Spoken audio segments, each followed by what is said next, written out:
আজকের গুরুত্বপূর্ণ আঞ্চলিক সংবাদে সবাইকে জানাই স্বাগতম। আজ হলো 27 অক্টোবর সোমবার। আজকের সন্ধ্যার বরাক উপত্যকা, আসাম তথা দেশ বিদেশের গুরুত্বপূর্ণ বিশেষ বিশেষ খবরগুলি হলো: 30 বছর পর কাল থেকে শিলচরের সঙ্গে আকাশপথে যুক্ত হচ্ছে ত্রিপুরা। আগরতলা বাগডোগরা সরাসরি বিমান পরিষেবা চালু। এক বছরে একাধিকবার আক্রমণ, 9টি মামলার পরও ব্যবস্থা নেয়নি পুলিশ। আমসুর কাছার জেলা সভাপতির উপর প্রাণঘাতী হামলা। প্রশাসনিক নিষেধাজ্ঞা লঙ্ঘন করে বিতর্কিত জমিতে নির্মাণ কাজ, চাঞ্চল্য দুর্লভচড়ায়। হাইলাকান্দিতে সেবা দলের সভায় কংগ্রেসকে ক্ষমতায় ফেরানোর ডাক। অভিনেতা বিজয়ের সভায় মৃত্যু মিছিলের জের, রাজনৈতিক সমাবেশ নিয়ে নিয়মাবলী তৈরির নির্দেশ হাইকোর্টের। দেশের 53তম প্রধান বিচারপতি হতে চলেছেন সূর্যকান্ত। এবং সর্বশেষ খবরটি হলো, দেশের ভাবমূর্তি নষ্ট হচ্ছে, পথ কুকুরের নির্বীজকরণে রিপোর্ট না দেওয়ায় রাজ্যগুলিকে তুলোধনা শীর্ষ আদালতের। এবারে শুনুন বিস্তারিত খবর। আইনি নির্দেশ লঙ্ঘন করে বিতর্কিত জমি জবরদখলের ঘটনায় চাঞ্চল্য। ঘটনা ঘটেছে রামকৃষ্ণনগর বিধানসভা কেন্দ্রের দুর্লভচড়া স্টেশন রোডে। জানা গেছে, কৃষ্ণনগর গ্রামের বাসিন্দা সুপ্রিয়া সিনহা দুর্লভচড়া আরসিসি সেতু সংলগ্ন এলাকায় ব্যবসার জন্য ক্রয় করা জমিতে জবরদখলের অভিযোগ উঠেছে। প্রশাসনিক বিএনএস 163 দ্বারা লঙ্ঘন করে ওই জমিতে পাকার কাজ করায় এলাকা জুড়ে চাঞ্চল্য সৃষ্টি হয়েছে। এ ব্যাপারে সুপ্রিয়া সিনহা জানান, দীর্ঘদিন থেকে ওই জমি নিয়ে জনৈক বিজয় বোরের সঙ্গে বিবাদ চলছে। শেষ পর্যন্ত আদালতের বিচারাধীন থাকায় গত 26 সেপ্টেম্বর অতিরিক্ত জেলা ম্যাজিস্ট্রেট AR মজুমদার 163 বিএনএস দ্বারা জারি করেন, যাতে বিতর্কিত জমিতে উভয় পক্ষই কাজ করা থেকে বিরত থাকেন। কিন্তু বিচারাধীন থাকা অবস্থায় বিজয় বোর পাকার নির্মাণ কাজ শুরু করেন। সুপ্রিয়া সিনহা আরও বলেন, সিংলা নদীর আরসিসি সেতুর মেরামতির জন্য তার দোকান গৃহটি সরিয়ে দেন, তবে বাঁশের বেড়া দিয়ে আবদ্ধ করে রেখেছিলেন। তাছাড়া বিতর্কিত জায়গা থেকে তার বাড়ি দূরে থাকায় সুযোগ নিয়ে বিজয় বোর পাকার কাজ শুরু করেন। শেষে রাতাবাড়ি থানায় গোটা বিষয় নিয়ে আলোচনা সহ কাজটি বন্ধ রাখার আবেদন রাখেন। যেহেতু জায়গাটি আদালতের বিচারাধীন রয়েছে, তাছাড়া জমি ক্রয়ের নথিপত্রে বিজয় বোরের 4 হাত প্রস্থ রাস্তার কথা উল্লেখ থাকা সত্ত্বেও জবরদখল করে 8 হাত প্রস্থের রাস্তার কাজ করছেন বলে অভিযোগ। ফলস্বরূপ দুর্লভচড়া এলাকার শান্তি সম্প্রীতি বজায় রাখতে রাতাবাড়ি পুলিশ প্রশাসনকে আদালতের আইন অনুযায়ী দৃঢ় পদক্ষেপ নেওয়ার অনুরোধ রাখেন তিনি। পরবর্তী খবর, রবিবার সন্ধ্যা থেকে শুরু হলো আগরতলা ও পশ্চিমবঙ্গের বাগডোগরার মধ্যে সরাসরি বিমান পরিষেবা। একই সঙ্গে আগামী 28 অক্টোবর থেকে প্রায় 3 দশক পর পুনরায় চালু হচ্ছে আগরতলা ও শিলচরের মধ্যে আকাশপথে যোগাযোগ। এই তথ্য জানিয়েছেন বিমানবন্দর কর্তৃপক্ষের আধিকারিকরা। বিমানবন্দর কর্তৃপক্ষের আগরতলা শাখার সহকারী মহাব্যবস্থাপক হাওকিব জেম্পু জানিয়েছেন, এয়ার ইন্ডিয়া এক্সপ্রেস রবিবার সন্ধ্যায় মহারাজা বীর বিক্রম বিমানবন্দর থেকে আগরতলা বাগডোগরা রুটে ফ্লাইট চালু করে। বাগডোগরা বিমানবন্দরটি উত্তরবঙ্গের শিলিগুড়িতে অবস্থিত এবং জনপ্রিয় পর্যটন কেন্দ্র দার্জিলিং থেকে মাত্র 68 কিলোমিটার দূরে। হাওকিব আরও জানান, আগরতলা শিলচর বিমান পরিষেবা 28 অক্টোবর থেকে শুরু হবে এবং সপ্তাহে 2 দিন মঙ্গলবার ও শুক্রবার চালানো হবে। এই রুটটি ইন্ডিগো এয়ারলাইন্স পরিচালনা করবে, যা প্রায় 30 বছর পর 2 উত্তর পূর্বাঞ্চলীয় শহরের মধ্যে আকাশপথের সংযোগ পুনরায় স্থাপন করবে। এর ফলে আগরতলার সঙ্গে দেশের মোট 10টি শহরের সরাসরি বিমান যোগাযোগ স্থাপিত হবে। বর্তমানে ত্রিপুরার রাজধানী আগরতলা থেকে কলকাতা, দিল্লি, ইম্ফল, বেঙ্গালুরু, হায়দ্রাবাদ, ডিব্রুগড়, গুয়াহাটি এবং চেন্নাইয়ের সঙ্গে সরাসরি বিমান পরিষেবা রয়েছে। বিমানবন্দর কর্তৃপক্ষের তথ্য অনুযায়ী আগরতলার মহারাজা বীর বিক্রম বিমানবন্দর যাত্রী সন্তুষ্টির নিরিখে দেশের শীর্ষ 10 বিমানবন্দরের মধ্যে স্থান পেয়েছে। বর্তমানে প্রতিদিন 13 থেকে 16টি বিমান ওঠানামা করে এবং দৈনিক 4000 থেকে 5000 যাত্রী এই বিমানবন্দর ব্যবহার করেন। নতুন টার্মিনাল ভবনটির আয়তন প্রায় 30,000 বর্গমিটার, যেখানে একই সময়ে দেশীয় ও আন্তর্জাতিক যাত্রীদের সেবা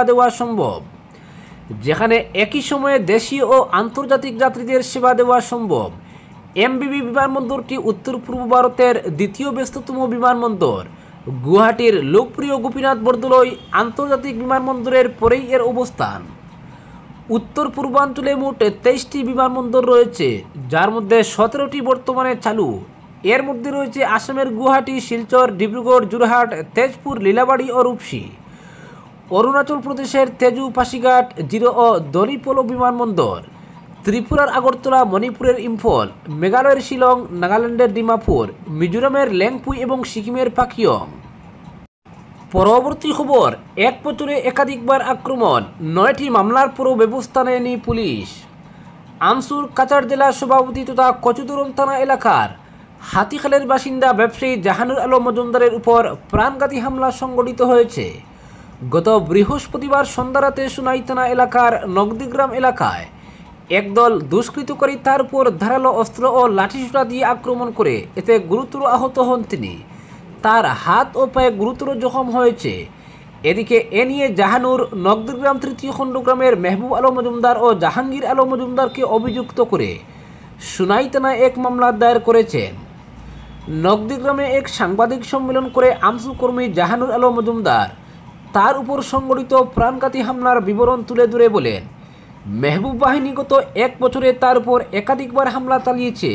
আর এ নিয়ে তিনি কচুদরম থানা ও সোনাই থানায় 9টি মামলা করেছেন, কিন্তু এই দুষ্কৃতকারী দলের বিরুদ্ধে কোনো ব্যবস্থা নেয়নি পুলিশ। তার কথায়, পুলিশ এসব দুষ্কৃতির বিরুদ্ধে ব্যবস্থা গ্রহণ না করার জন্যই আবারও তার উপর বৃহস্পতিবার প্রাণঘাতী হামলা চালায় মেহবুব আলম মজুমদার ও জাহাঙ্গীর আলম মজুমদার।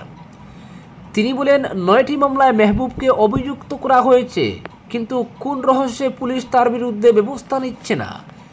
তিনি আরও বলেন, নেশাদ্রব্য, অবৈধ মাদক ব্যবসার সঙ্গে জড়িত থাকা দুষ্কৃতী চক্র তার উপর বারবার আক্রমণ চালাচ্ছে। এদিন তিনি সম্পূর্ণ ঘটনার বিবরণ দিতে গিয়ে বলেন, 2021 সালে মেহবুব তার কাছ থেকে কিছু টাকা ধার হিসেবে নিয়েছিল, কিন্তু ফেরত দিতে গিয়ে নানা টালবাহানা করতে থাকে। এভাবে কয়েক বছর কেটে যায়। পরে গাড়ি চালিয়ে টাকা পরিশোধ করবে বলে তার গাড়ি নিয়ে মণিপুর রাজ্যে বিক্রি করে দেয়। এরপর প্রতারণা করে অনেক টাকা নিয়ে যায়, আর এ নিয়ে পুলিশে মামলা করার কথা বলায়। 2024 সালের 21 সেপ্টেম্বর মেহবুব ও তার বাহিনী তার উপর হামলা চালায়, আর এ নিয়ে তিনি মামলা করেন। এভাবে 107 ধারায় আবার মামলা করেন। 20 নভেম্বর আবারও মামলা করেন। এভাবে এবছর 25 April, 24 July, 26 July, 18 August, 30 August ও গত বৃহস্পতিবার তার উপর প্রাণঘাতী আক্রমণ হলে শুক্রবার সুনাই থানায় আবারও মামলা দায়ের করেন। তিনি বলেন, গত এক বছরে একাধিকবার তার উপর আক্রমণ চালানো হয় এবং তিনি পুলিশের কাছে বিচার প্রার্থী হন। মোট 9টি মামলা করেন ও প্রতিটি মামলা মেহবুব আলম মজুমদারকে অভিযুক্ত করা হয়েছে। এদিন তিনি সংবাদ মাধ্যমের কাছে বলেন, অবৈধ মাদক কারবারিরা তার উপর বারবার প্রাণঘাতী হামলা করছে ও আগামী দিনে তার উপর আরও আক্রমণ হতে পারে বলে তিনি আশঙ্কা প্রকাশ করেন। তিনি বলেন, এবার যদি আক্রমণ হয় তবে পুলিশ প্রশাসন দায়ী থাকবে। পরবর্তী খবর, দেশের 53তম প্রধান বিচারপতি হতে চলেছেন সূর্যকান্ত। এই মুহূর্তে তিনি সুপ্রিম কোর্টের সবচেয়ে প্রবীণ বিচারপতি। আজ বর্তমান প্রধান বিচারপতি ভূষণ আর গাভাই সরকারের কাছে পরবর্তী প্রধান বিচারপতি হিসাবে সূর্যকান্তের নাম সুপারিশ করেছেন। আগামী 23 নভেম্বর অবসর নিতে চলেছেন বর্তমান প্রধান বিচারপতি। 24 নভেম্বর থেকে প্রধান বিচারপতির দায়িত্ব পাচ্ছেন বিচারপতি সূর্যকান্ত। হরিয়ানা থেকে তিনি প্রথম সুপ্রিম কোর্টের প্রধান বিচারপতি হতে চলেছেন। গত 22 সেপ্টেম্বর কেন্দ্রের আইন ও বিচার মন্ত্রক প্রধান বিচারপতির কাছে তার উত্তরসূরির নাম চেয়ে চিঠি পাঠালে আজ সোমবার এই বিষয়ে প্রধান বিচারপতি এজলাসে জানিয়ে দেন তিনি ইতিমধ্যে বিচারপতি সূর্যকান্তের নাম সুপারিশ করেছেন। ভারতে বহুদিন ধরেই প্রধান বিচারপতির সুপারিশ মেনে উত্তরসূরি নির্বাচন প্রথা চলছে। বিচারপতি সূর্যকান্ত মাস 6 আগে লোকসভা ও বিধানসভায় পাশ হওয়া বিলে সম্মতি দেওয়ার ক্ষেত্রে রাষ্ট্রপতিকে সময়সীমা বেঁধে দিয়ে রায় দেন। বিচারপতি সূর্যকান্তের ডিভিশন বেঞ্চের ওই রায় ঘিরে চর্চা ছিল তুঙ্গে। রাষ্ট্রপতির অফিস থেকে সুপ্রিম কোর্টের প্রধান বিচারপতির কাছে 15টি প্রশ্ন পাঠিয়ে জানতে চাওয়া হয়েছে দেশের সংবিধানের রক্ষক রাষ্ট্রপতিকে কোনো নির্দেশ আদৌ দিতে পারে কিনা।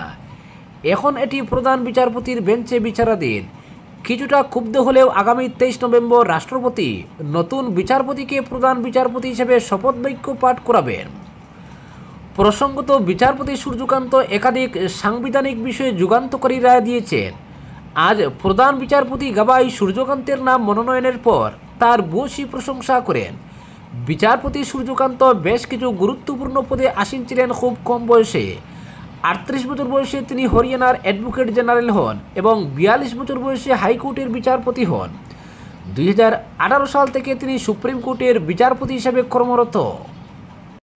পরবর্তী খবর, পথ কুকুর নিয়ন্ত্রণ এবং পশুজন্ম নিয়ন্ত্রণ বিধি প্রয়োগের ক্ষেত্রে ব্যর্থতার জন্য আজ সব রাজ্য ও কেন্দ্রশাসিত অঞ্চলগুলিকে তীব্র ভর্ৎসনা করল সুপ্রিম কোর্ট। নির্দিষ্ট সময় দেওয়ার পরেও পশুপালন দপ্তর ও স্থানীয় প্রশাসনের কাছ থেকে প্রয়োজনীয় রিপোর্ট জমা না পড়ায় ক্ষোভ প্রকাশ করেছে শীর্ষ আদালত।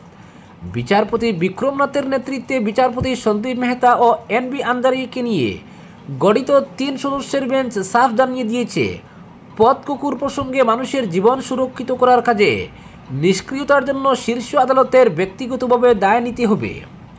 বেঞ্চ সব রাজ্য ও কেন্দ্রশাসিত অঞ্চলগুলির মুখ্য সচিবদের আগামী 3 নভেম্বরের আগে হলফনামা জমা দেওয়ার নির্দেশ দিয়েছে। একই সঙ্গে কেন এত সময় দেওয়া সত্ত্বেও এতদিনেও হলফনামা জমা দেওয়া যায়নি তার ব্যাখ্যাও চেয়েছে সর্বোচ্চ আদালত। আদালত উল্লেখ করেছে, তেলেঙ্গানা, পশ্চিমবঙ্গ এবং দিল্লি পৌরসভা শুধু রিপোর্ট জমা দিয়েছে। এর মধ্যে তেলেঙ্গানা ও পশ্চিমবঙ্গের মুখ্য সচিবদের ব্যক্তিগত হাজিরা থেকে ছাড় দেওয়া হয়েছে। তবে দিল্লি পৌরসভার রিপোর্ট যথেষ্ট মনে না হওয়ায় দিল্লির মুখ্য সচিবকেও আগামী 3 নভেম্বর ব্যক্তিগতভাবে হাজিরা দিতে হবে। আদালতের সাফ কথা, আগামী 3 নভেম্বর সব রাজ্য ও কেন্দ্রশাসিত অঞ্চলের মুখ্য সচিবদের হাজিরা দিতে হবে এবং নিষ্ক্রিয়তার কারণ জানাতে হবে। তীব্র অসন্তুষ্টি প্রকাশ করে আদালত জানিয়েছে, আগস্ট মাসে এই রিপোর্ট জমা দেওয়ার জন্য 3 মাস সময় দেওয়া হয়েছিল।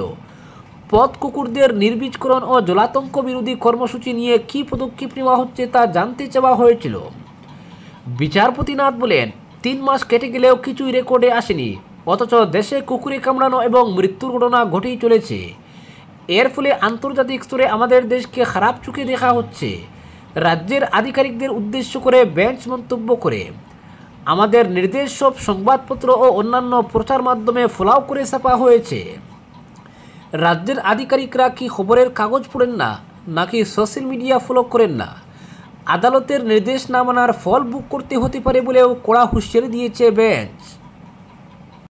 পরবর্তী খবর, তামিল অভিনেতা এবং রাজনীতিবিদ বিজয়ের সমাবেশে পদপিষ্ট হয়ে মৃত্যুর ঘটনায় এবার নতুন নির্দেশ দিল হাইকোর্ট। আজ মাদ্রাজ হাইকোর্ট তামিলনাড়ু সরকারকে এসওপি তৈরির নির্দেশ দিয়েছে।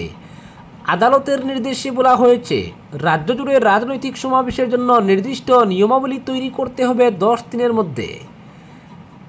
তালাপতি বিজয়ের সমাবেশে পদপিষ্টের ঘটনার পরে মাদ্রাজ হাইকোর্টে জনস্বার্থ মামলা দায়ের করা হয়। সেখানে রাজনৈতিক সমাবেশ এবং মিছিলের জন্য নির্দেশাবলী তৈরির দাবি জানানো হয়।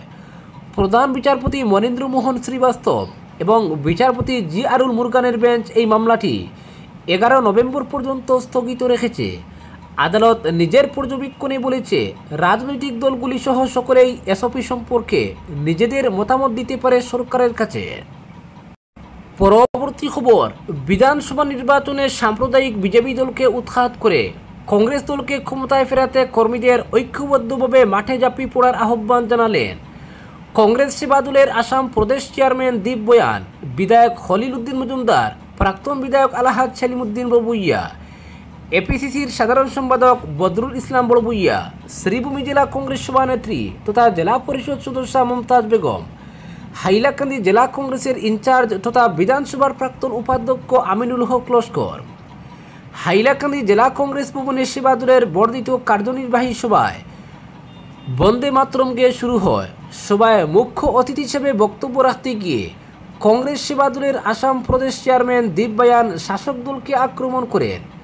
বলেন, মুখ্যমন্ত্রী হিমন্ত বিশ্ব শর্মার মুখে শুধু হিন্দু এবং মুসলিম উন্নয়ন নেই, মুখ্যমন্ত্রী তরুণ গগৈর শাসনে বরাকের রাস্তাঘাটের উন্নতি হয়েছিল। শাসক দল বিজেপি বেহাল রাস্তাঘাট যাতায়াতের উপযোগী করে তুলতে পারেনি। জুবিন গর্গের প্রতিকৃতিতে গভীর শ্রদ্ধা জ্ঞাপন করে দীপ বয়ান বিধানসভা নির্বাচনে শঙ্করদেব, আজান ফকির, জুবিন গর্গের সম্প্রীতির আসাম গড়ে তোলার আহ্বান জানান। শ্রীভূমি জেলা মহিলা কংগ্রেস সভানেত্রী তথা জেলা পরিষদ সদস্য আইনজীবী মমতাজ বেগম বলেন, সরকারি প্রকল্প অরুণোদয় নিয়ে রাজনীতি করছে বিজেপি সরকার। মহিলাদের অধিকার দিয়েছে কংগ্রেস দল। এনআরসি থেকে 48 লক্ষ মহিলাদের নাম বাদ পড়ে সুপ্রিম কোর্টের নির্দেশে এনআরসিতে মহিলাদের নাম অন্তর্ভুক্ত হয়। আজকের বিশেষ সংবাদ এখানেই সমাপ্ত।